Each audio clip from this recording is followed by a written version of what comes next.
एकम अक्षरम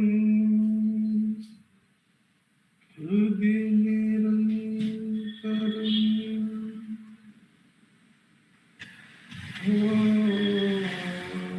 भासते स्वयं लिख्यते कथम्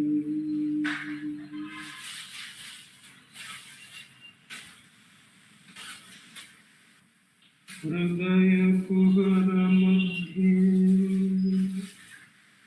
केवलं ब्रह्ममात्रम् ब्रह्मोऽहमिति साक्षात् आत्मरूपेण भाति हृदि विषमनसा स्वं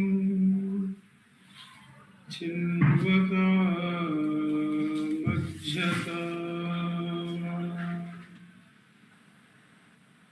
पवनचलनरोधः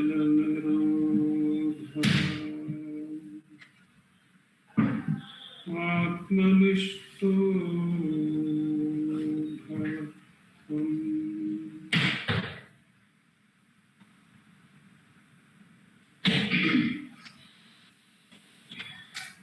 देहं मृण्मयवत् जडात्मकम् अहं बुद्धिर्न तस्यास्त्यतो नाहं तत्तदभावशुक्तिसमये सिद्धात्मसद्भावतः कोऽहं भावयुतः कुतो वरभिः दृष्टात्मनिष्ठात्मना सोऽहं स्फूर्तितया अरुणाचल शिवः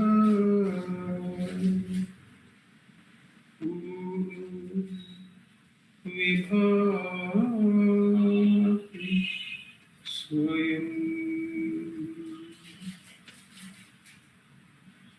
सोऽहं स्फूर्तितया अरुणाचल शिवः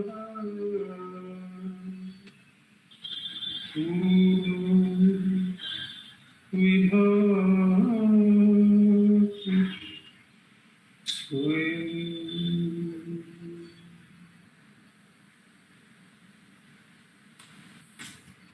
Namo Ramana. In this, the Thursday Satsangh from Ramanacentre Center for Learning, as usual, we'll be reading from the work Guruvachaka Kovai. We'll be reading 2 verses. Each verse reading will be followed by a meditation on its meaning, and that will be followed by a practice of Atma Ucharan for 10 minutes. After these 2 segments of verse reading, the meditation on its meaning, and the practice of Atma Ucharan are completed, there will be summing up remarks by our President, Dr. Sharadaka, and that will be followed by the offering of Sri Ramana Ashtotram by Vaibhavji and Pratnama, and there will be floral offerings today by Manjunath from our center, the South Bangalore Center of Ramanacentre Center for Learning. We commence our satsang by taking up the first verse selected for us.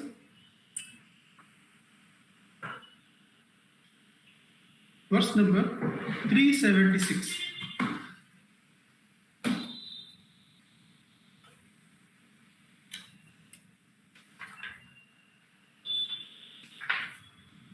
We find this verse in the segment Investigation into Truth. The book is divided into the other two segments that follow investigation, which is meditation on the truth and experience of the truth. There are sub-segments into which each of these three segments is divided.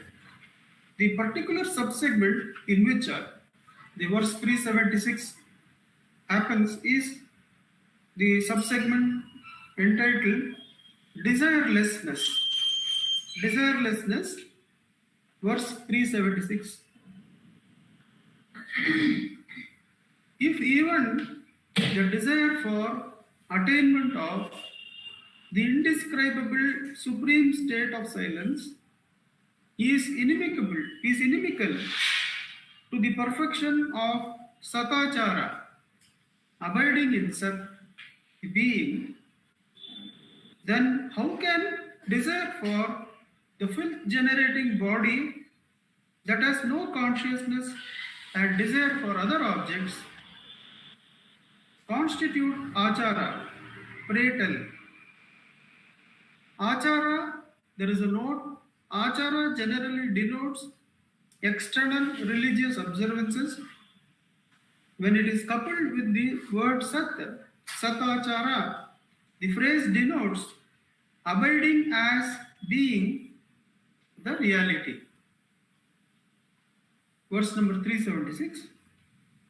If even the desire for the attainment of the indescribable supreme state of silence is inimical to the perfection of satachara, that is abidance in the Sat, the being, then how can the desire for filth-generating body that has no consciousness and desire for other objects constitute achara?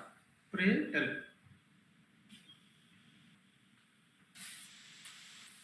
The closest we can come to understanding that Sata Achara, the desire for Satachara is itself inimical, is when we come before Bhagavan and Bhagavan's form and with all the reverence that is possible, the devotee meets Bhagavan as Bhagavan is the Ishvara, and Bhagavan tells this form that is outside of you, which you consider as Ishvara, is not the real Guru, is not the real Ishvara. The real Ishvara, the real Guru, is the self within, is the Atma within. When he says that, there Bhagavan is pointing out to those sadhakas in talks with Ramana Maharshi, whom we come across so often, that desire for the form of the Guru itself is inimical to the self-abidance. Now, if the form of the Guru, that wondrous form which has now given us ekagrata, everything else in creation has become nothing. The wondrous life of Bhagavan and the way in which he has captured our living and the way in which he has taken over our life makes it undoubtedly that is the only form that the devotee wants to see. Muruganar writes, Kannal munade kadirmugam nangal kaanappetru annal kannal aampayanarthana embara. In Punarasu Varnam, Muruganar in Sannidhi Murai writes, Kannal munade kadirmugam nangal kaanappetru. The day we have chanced upon this radiating face of yours, the luminous face of yours, the purpose for which so many janmas of taking human eyes is served once and for all. Kannal unadu kadirmugam nangal kaanappetru annal kannal aampayanarthana embaral. But when we come and meet like that, what does that face say? Ennanindra hridayattulirum Ramanappir. The Guru in the outside form, he says, no, turn inside. Get rid of all the thoughts. Be thought free. And in that thought free state, that which shines as the self, that is the real Ramanappir, he says. Now, when that is the last point, which itself is inimical to self-abidance. Here, the reference is not to the wonderful form of Bhagavan. The reference is desire for the Sat, desire for self-realization. That the desire means that one has not yet reached there. In one of the talks, the person asks, is it not good to have the desire for self-realization? And Bhagavan says, one has to get rid of that desire too. And that is the block for your self-realization. He says, the desire for self-realization, the desire for renunciation is the trouble, he says. Self has renounced everything. The desire for renunciation is different. Actual renunciation is different. Therefore, it is said that desire for the self, desire for the supreme, for the attainment of the indescribable supreme state, itself is inimical to the state of perfection of abiding in this earth. Then how can the desire for any other form, which this mind irreverently, with irreverence to that supreme, keeps running after time and again. It desires this and that. It desires its own form. That's what Bhagavan says here. Then how can desire for the filth generating body that has no consciousness? Elsewhere, Muruganar Swamigal, the supreme renunciate that he is, he writes in Guruvachakatovai, you go with all difficulty, you take a bath and you come, and the warmth, it makes you sweat again in no time at all. So you have just now cleaned up, and immediately the body, for its nature, is to consume and to use energy and release the that which cannot be used, that which is unnecessary. So it keeps on generating that which is not necessary, which in normal language is called as filth. The filth generating body, says Muruganar Swamigal. What is the point in having desire for this, if desire for the self itself is inimical? If the desire for the wondrous face of Bhagavan itself is inimical to self-abidance, then what is the purpose that we give so much desire for this body? Something happens, we make a big fuss, and all that is there. One need not go into that. Then how can desire for the filth-generating body that has no consciousness and desire for other objects? So naturally, when one is having attachment to the body, one desires other forms also. This Bhagavan says in one of the talks, in a discussion with one of the persons from another religion, where they worship formlessness, Bhagavan comes to the point and says, so far as one is attached to form, so far as one is identified with I am the body, there is no way one can worship the formless. The attachment to the body should be directly removed by asking, who am I? That is the worship of the formless simultaneously. So far as one retains the attachment to the form, then worship also necessarily has to be of form, says Bhagavan in that talk. So here, the desire for the body and the desire for other objects of the world, how can they constitute satachara? How can they constitute achara? Please tell. It is anachara. The achara, or the following of the religious observances, that is being set aside, is what is said. So the key point here is that one should with great diligence, remove all attachment to form, beginning with one's own form, and that will automatically mean that whenever the thought of other forms come, which the mind will make and create and say, so much is there in that form, one has to drop it. But in this verse, what is the glory of this verse is that even when thought that, oh, how nicely I have now come to the desire for self-realization, how much progress I have made, how close I am to self-realization. When these thoughts come, or the thoughts of how some other thing should be done so that self-realization can be attained, all these thoughts have to be diligently put aside. Because here, desire for the body, one's own body, desire for other objects, definitely they are going to take us away from the self. But the initial part also says that mere desire and feeling good about it. We see so many people talking, not even talking of spirituality, let alone self-realization. Now, when we hear that throughout the day, there will be this feeling, oh, what a great person I am, that I am desiring self-realization. All these persons around me are not.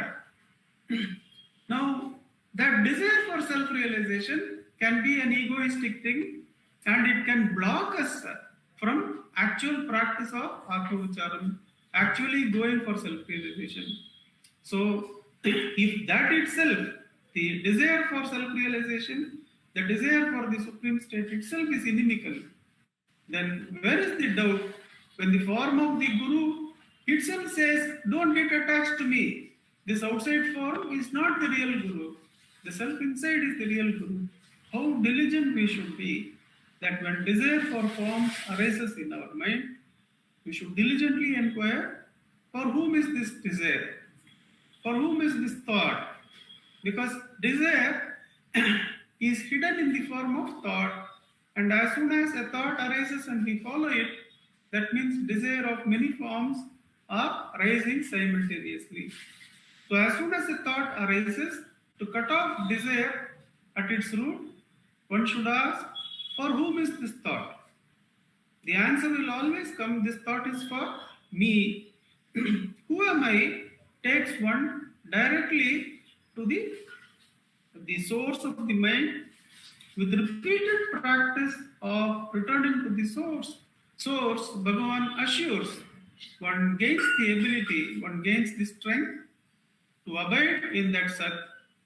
This is true Satachara, not merely having desire for self-realization, and definitely not having great attachment to the body or other objects. With Bhagavan's immense grace, let us sit in the practice of Satachara by letting go of thought, by asking for whom is this thought, and holding on to the Sat by inquiring, who am I? With Bhagavan's immense grace, let us sit in practice of Atma-Vicharam for 10 minutes. Ravitma, you can set the time for us. Thank you.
Namo Ramana.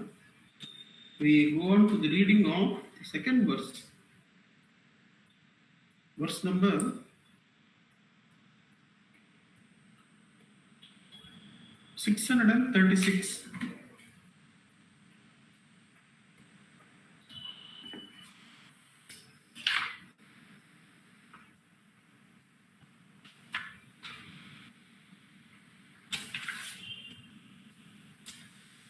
This we find in the segment Meditation on the Truth, and the sub-segment is the reality of what is seen. The reality of what is seen. Verse 636. Only those objects that exist within the range of light source will be visible, not those that lie beyond it. Only those objects that exist within the range of a light source will be visible, not those that lie beyond. Similarly, all the things that are known only in as much as they are contained within the circumscribed consciousness that takes the form of mental acts of remembering and forgetting. The reality of what is seen, what is observed, what is seen as a vision, as objects, only those objects that exist within the range of a light source will be visible, not those that lie beyond it. Similarly, all the things that are known only in as much as they are contained within the circumscribed consciousness that takes the form of mental acts of remembering and forgetting. So here, the reality of the mental acts of remembering and forgetting and thinking is primarily viewed, but the example is given so that there is a proper perspective of what is happening when we think. The perspective given is very interesting. Let us say that there is a lamp, and in those days in the street we could see the bulbs that would be put in the late 60s and 70s, as I remember, and that will cast it will cast a range of light. By its very nature, the nature in which that incandescent bulb used to be, the rest of the places will be in dark. And one can imagine if it is the night of a new moon, then only those objects which are within the range of that light will be seen, not outside. So first of all, the light itself is limited. The light which has been projected itself is limited. Therefore, whatever objects that are seen within that circumscribed light necessarily have to be limited. The outside the scope of that projected light, nothing will be visible. One is ignorant. So, the problem of Sutta river, as Kanakamal says, the objective knowledge is like a searchlight. it puts, and one can come to that slowly through the range of the eyes. If I see, then my range goes up to here. There is a peripheral vision from here to here. There is a peripheral vision from here. There is nothing. So if I take that the consciousness being projected through the eye is the circumscribed light, then all these objects that are seen have necessarily got to be within this circumscribed limit. What is beyond that, what is beyond this side, what is behind me, cannot be seen by this projected light. So only those objects that exist within the range of a light source will be visible, and not those that are beyond it. Similarly, all things that are known.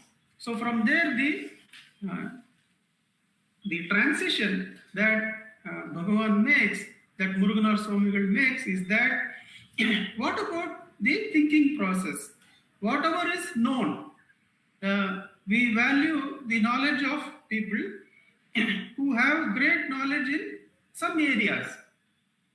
And the more the intricate the knowledge, the more we value it. But what Bhagavan is pointing out here is the very nature of that knowledge. What is the reality behind that known knowledge? It necessarily has got to be limited, and it necessarily has to leave us in a conditioned state of knowledge rather than that knowledge which is liberating. The knowledge of objects necessarily has to be in the backdrop of ignorance. That's why it is said that those who climb up to the peak of any particular branch of learning, they are the really humble ones. Those who climb up to the peak of, let us say, how to be a surgeon, you find them to be really humble because they find so much lays outside whatever they have learned, whatever human knowledge is there up to that point. Beyond that, so much lies. The Thiruvalluvar says, Katradanal Ana Payan Enkol Natral Valarivan Natral Toda Enin. That means if the learning that one makes, the knowledge that one gathers in this circumscribed light of consciousness which is projected and you have gathered that knowledge, Thiruvalluvar is saying that the very purpose of learning is to understand that that knowledge is limited. It is not going to liberate you. It is of a very limited nature. And you come up to the apex of Tamil learning, like Thiruvalluvar has. Thiruvalluvar perhaps is pointing out from that experience that you come up to the apex of that objective learning. You have gathered everything that is there to be learned at that point in time in Tamil. Then you find there are thousands of other languages. There are hundreds of other subjects. And all these knowledge Bhagavan now gathers. The Jnani gathers and says, whatever is known by the light of consciousness, like that incandescent bulb projecting a range. And therefore, since that range itself is circumscribed, all objects that fall within this range is definitely going to be circumscribed knowledge and is not going to be of liberating nature. Those knowledge will have cause and those will have effect, and all effects are phalamashashvatam and they are not going to bring liberating knowledge. Therefore, Bhagavan is pointing out here, all things that are known only in as much as they are contained within circumscribed consciousness. Suttarivu. That takes the form of mental acts of remembering and forgetting. The remembering and forgetting, as one gets older, it is so clear that how limited it is. I have shared that experience of coming from Tirchi, where some people got in at Erode. It was about 2 o'clock in the night that in Erode station, some people brought me, and a gentleman, about 60-65-year-old, was lying in the corridor, and his son and daughter-in-law were sitting, and he was not behaving appropriately and making some noises. So I got down and was inquiring whether anything could be done by me, and we got to talking with the son, and he was saying the gentleman knew 7 languages and was an engineer, but 2 days of brain fever, and the connection between the laser of attention and the disc of memory has been dislocated, and they are coming to here Nimhans for treatment. Now all the remembering is dependent on you get up in the morning and God gives us that connection. Now the Atma Jnana which Bhagavan teaches is beyond remembering and forgetting. That is what S.S. Cohen shows us in his discussion with B. Ganeshan in very peculiar circumstances, where S.S. Cohen is actually in his old age, and Ganeshan Anna has gone to Bombay for some work, for some time and he has missed the ashram for about 15 days or a month, and is coming back and meeting S.S. Cohen. And S.S. Cohen is talking deliriously, saying, see this ashram people, Ganeshan, they have put me in the 7th floor and all these people are surrounding me when I want only one attendant. So many people are surrounding me. What are these people doing? And Ganeshan Anna asks Cohen, if this is your situation, that you are supposed to be one of the close followers of Bhagavan's teachings, if you can talk like this, then what about the rest of us? Then Cohen makes an effort, cuts through the brain and tells, you think I am the body or the mind? In old age, the body will become weak, the body will become debilitated, the brain will lose its normal contacts. But I am not the body, I am not the mind, I am one with the self, I am one with Guru Ramana. I am the one who is sitting in the presence of Guru Ramana, the self. He says, and then he goes back to allowing the brain to do what it does. And Ganeshanana writes, this was a practical laboratory experiment in Atmajnana, where one has gone beyond the need for remembering and forgetting. And Bhagavan in this verse is saying that all remembering and forgetting necessarily have to fall within the range of that circumscribed consciousness. Now, coming up across these teachings about the mind, one should not get worried. One should not get challenged. The positive aspect is that one is beyond all these limitations. One is that pure light, and it is directly experienceable in Atmavicharam. Whenever the known arises as a thought, within the circumscribed light of our consciousness, the only thing one has to do is not to make a fuss about that and follow it and build more knowledge, but should inquire from where does this circumscribed light arise. There must be a source for the circumscribed light which is projecting. Where in that source is that light which is self-aware, which is not projecting onto something else, which is not desiring to see something, which is not desiring to know something, but which is self-contained. The Atma is self-luminous, is self-correcting. What it has to do, it has to learn that whatever is projected as knowledge, it is not going to give me tripti, and it is subject to the remembering and forgetting. One has to let go of that and inquire, who am I? Am I this projected light? Am I the one who has gathered all that knowledge? No. I am that light which is self-luminous, which is beyond all objective gathering and which is self-sustained, which doesn't know birth or death, and which is the Sannidhi in which one is with Guru Ramana. As S.S. Cohen says, now I am with Guru Ramana. This Purana I am in touch with. Nay, I am not in touch with Spurana. This Purana has quieted and has absorbed me. And I am one with Bhagavan. Till then, one should not stop inquiring. Till one has attained the Sayujya with the self, the oneness with the self, and one has stopped going after this projected knowledge, and natural abidance in self is there. Till then, one should make the effort to let go of the projected knowledge and inquire, who am I?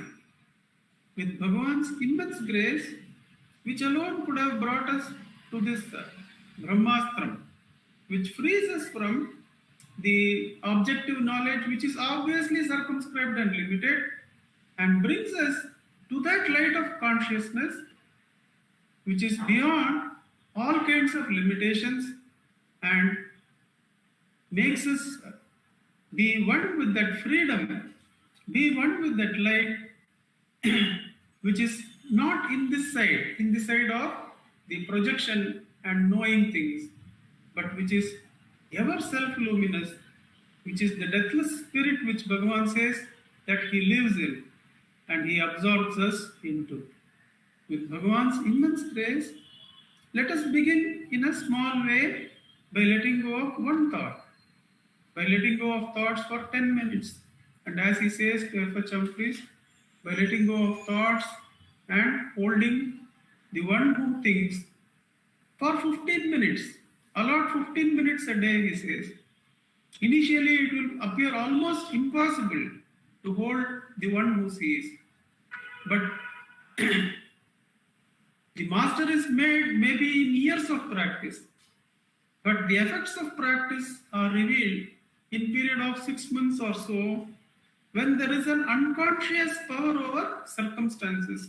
The phenomena being not even attended to in self-attention, automatically falls in place, says Bhagavan. There are instances of the feeling of the unconscious power that things are all happening all right when one is in the self-luminosity of the self. So Bhagavan says to F.H. Humphreys, let go of the objective phenomena. Let go of even the act of seeing the phenomena. But hold on to only the one who sees, the one who is beyond the limitations of objective knowledge, the self. With Bhagavan's immense grace, let us sit in practice for 10 minutes. Revathi will set the time for us.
Ramana, I request our President, Dr. Sharanka, to give us the summing of the months.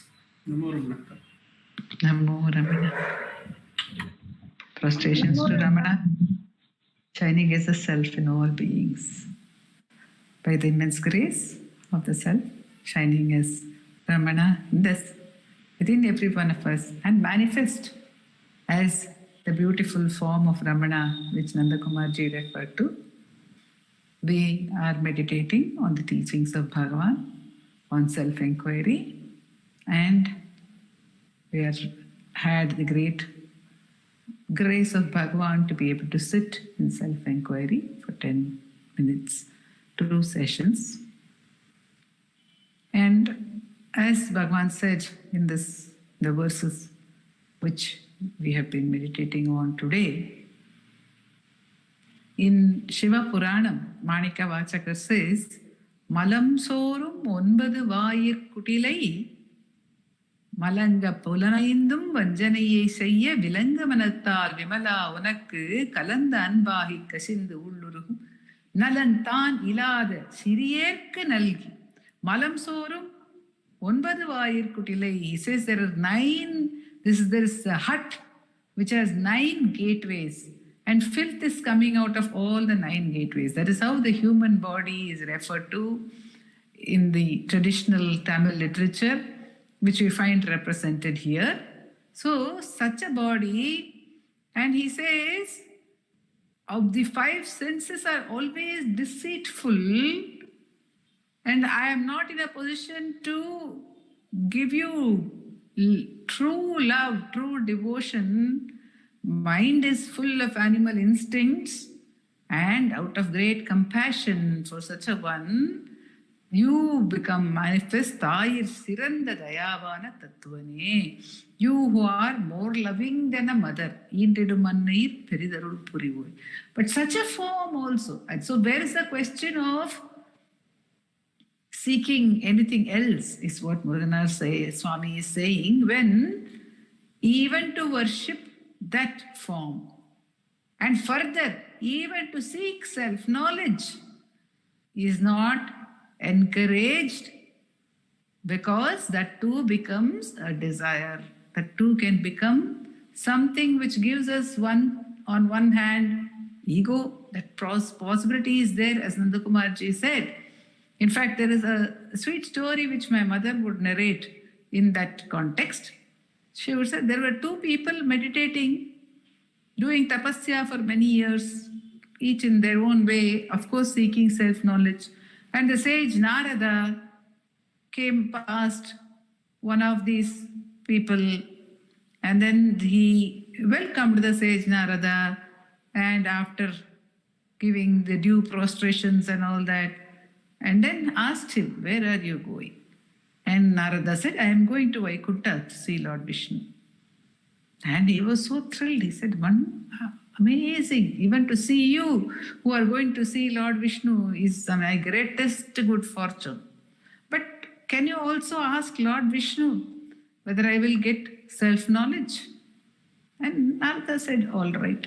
Then he went further, went to the other tapasvi, he crossed the other tapasvi who also prostrated to him and said, where are you going? And he told him likewise, and he said, can you find out from Lord Vishnu when I will get self-knowledge? Narada said, all right. So after the lapse of some time, Narada was on his way back and came to the second person first in the reverse order. And this tapasvi asked him, immediately on seeing him prostrated, and did you see Lord Vishnu? Yes. Then, can you tell me, did you ask him what I had asked of you? Yes, I asked him.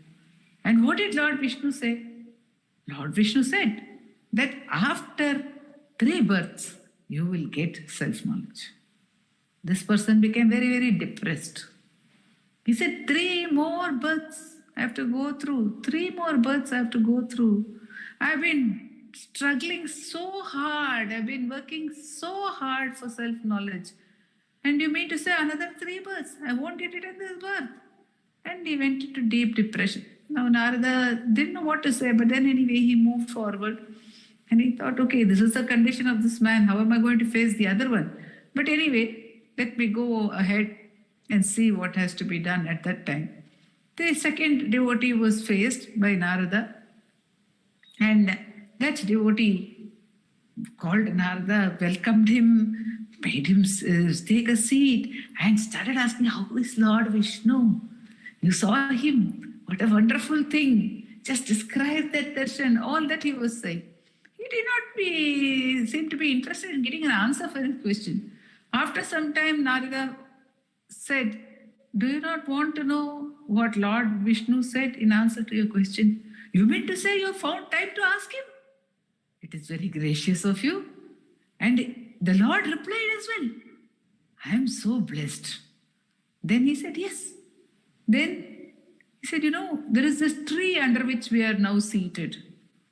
And just look above that tree, there were so many. There's a nice, luscious green tree with many, many leaves, hundreds of thousands of leaves.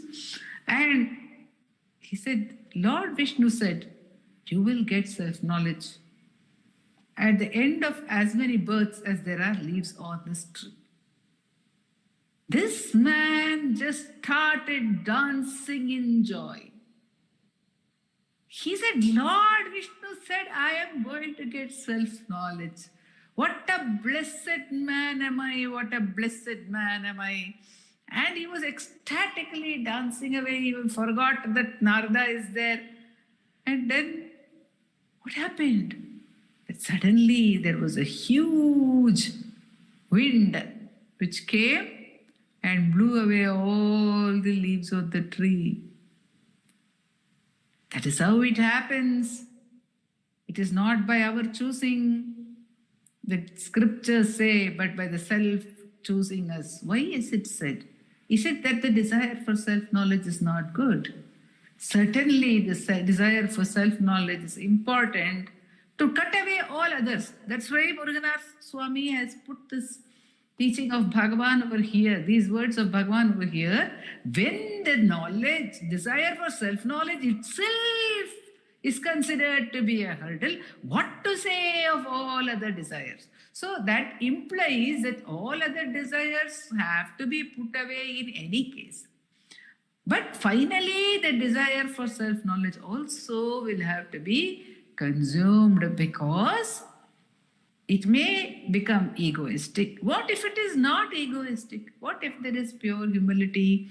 In the second Upadesha, Nandakumarji said that those who get to the pinnacle of knowledge become truly humble.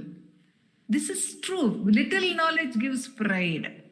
Much knowledge gives humility, because we understand the limits of that knowledge. So with humility, with all the humility that the Lord alone is making us do the self-inquiry, that the Lord alone is going to bestow self-knowledge, with all that humility, if we long for self-knowledge, would that also be a hurdle?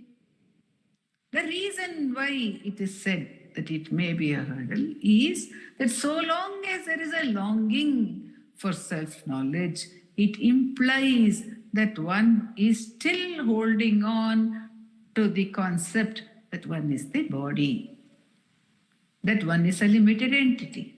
Because without holding on to that concept, why would we long for self-knowledge? Why would we think even I am ignorant? So Bhagavan says, even thought of ignorance, saying I do not know myself. In Ulladu Narpadu he says, saying I know myself or I do not know myself are both matters for ridicule, he says. To that extent he says. And he makes fun of the very question, who am I in Ekanma Panchakam? He says it's like a drunken man asking, where am I? So he says this is because of our drunken stupor. However, understanding the limitation of even a single desire rising, even a single thought rising out of great compassion. Bhagavan, the uncompromising Bhagavan, uncompromising out of that greatest compassion, He does not make any compromise because he is Tayir Sirandadayavanatattuvane. Because he is Indidum Annayir Peridarul Puriyod. Because he wants us to be free of all limitations. He wants us to be free of all sorrow, of all possibility of sorrow. And so he uncompromisingly says that any thought should not be entertained.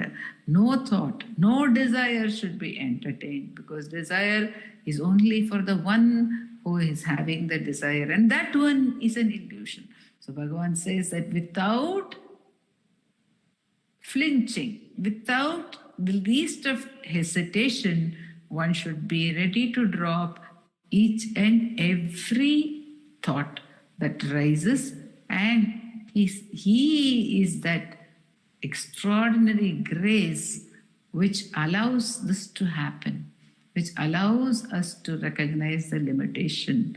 And in self-inquiry, because he says it will consume itself. So ultimately the question would come to us after cutting away various thoughts, for whom is this, who is doing this inquiry? And when that question silences the mind, it would go back to its source.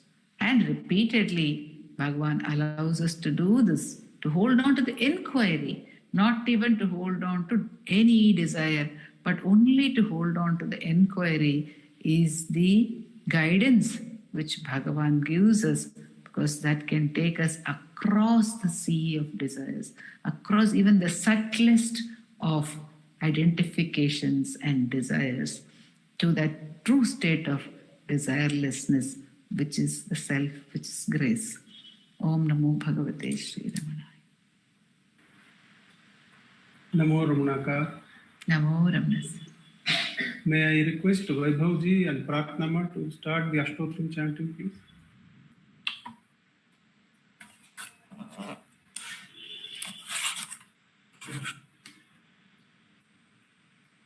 Namo Ramana.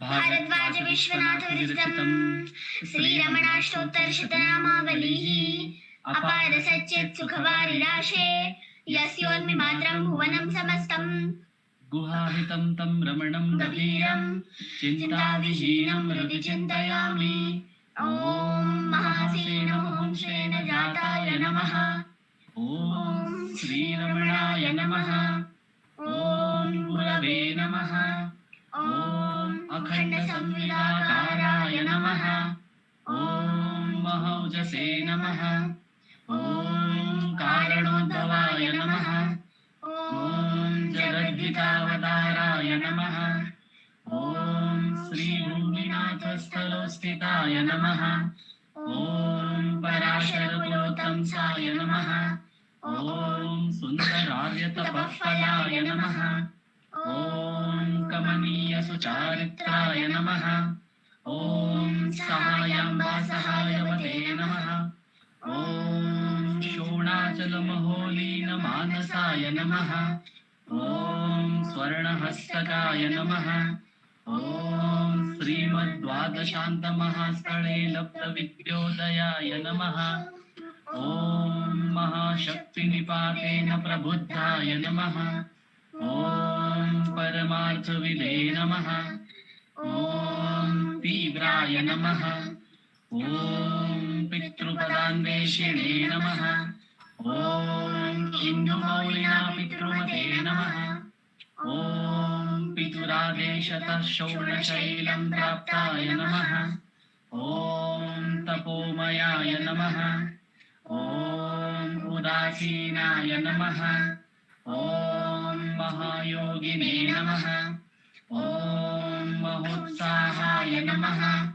ॐ कुशाग्रधिये नमः ॐ शान्तसङ्कल्पसम्रम्भाय नमः ॐ सुसन्दशे नमः ॐ सवित्रे नमः ॐ स्थिराय नमः ॐ तपक्षपितसर्वाङ्गाय नमः ॐ पुल्लाम्बुजविलोचनाय नमः ॐ चन्द्रिकासितहासश्रीमण्डिताननमण्डलाय नमः। ॐ च्यूतवाट्यां समासीनाय नमः। ॐ चूर्णिताखिलविभ्रमाय नमः। ॐ वेदान्ततत्त्वज्ञाय नमः। ॐ चिन्मुद्रिणे नमः। ॐ त्रिगुणातीताय नमः। ॐ विरूपाक्षगुहावासाय नमः। ॐ विराजतचलाकृतये नमः। ॐ उद्दीप्तनयनाय नमः। ॐ पूर्णाय नमः। ॐ रचिताचलताण्डवाय नमः। ॐ गम्भीराय नमः। ॐ परमाचार्याय नमः। ॐ सुप्रसन्नाय नमः। ॐ अभयप्रदाय नमः। ॐ दक्षिणास्यनिभाय नमः। ॐ धीराय नमः। ॐ दक्षिणाभिमुखाय नमः। ॐ स्वराजे नमः। ॐ महर्षये नमः। ॐ भगवते नमः। ॐ ईड्याय नमः। ॐ भूमविद्याविशारदाय नमः। ॐ विमलाय नमः। ॐ दीर्घदर्शिने नमः। ॐ आप्ताय नमः। ॐ ऋजुमार्गप्रदर्शकाय नमः।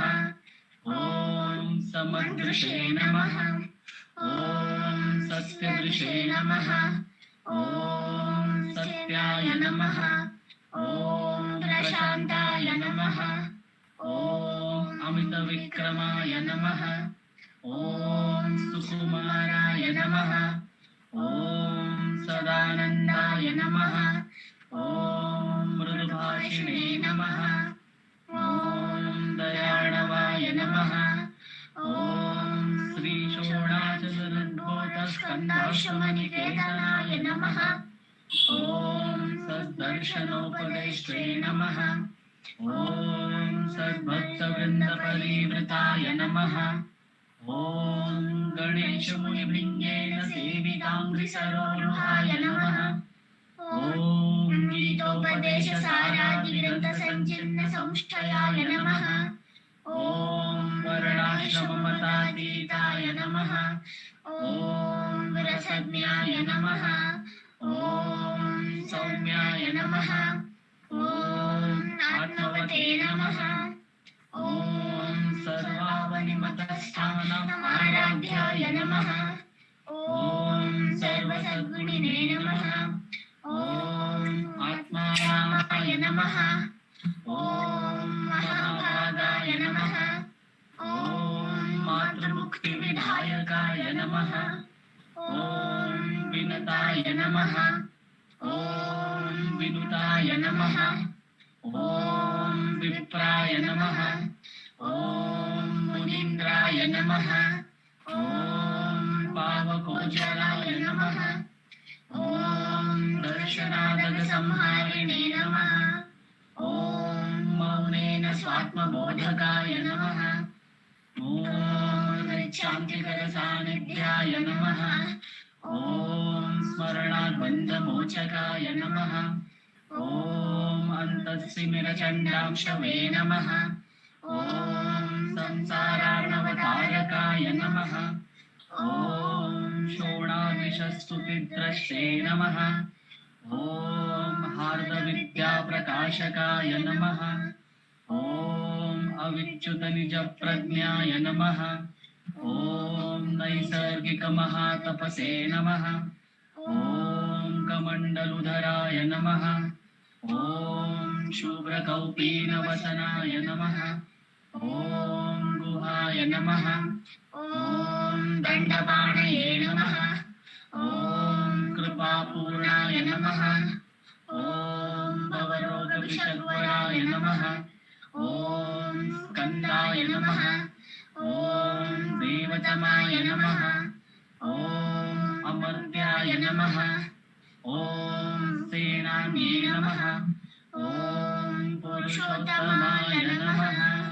ॐ श्रीरमण भगवते नमः।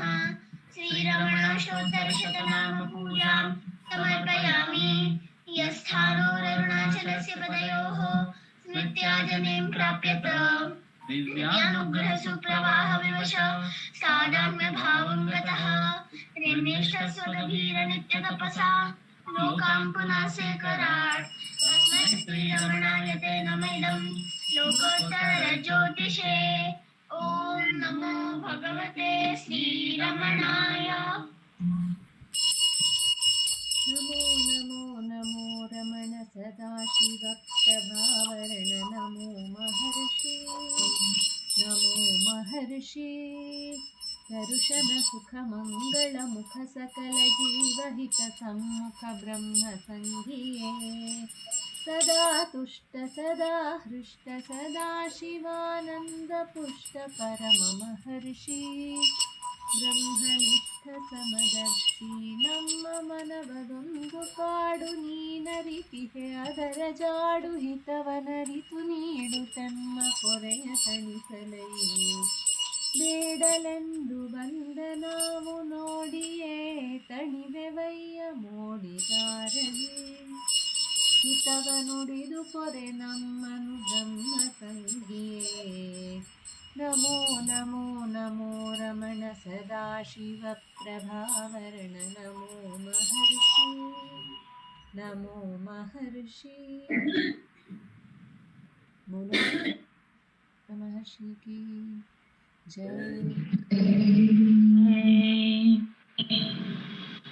ನಮೋ ರಮಣ ಅಕ್ಕ, ಎಲ್ಲರಿಗೂ ನಮೋ ರಮಣ.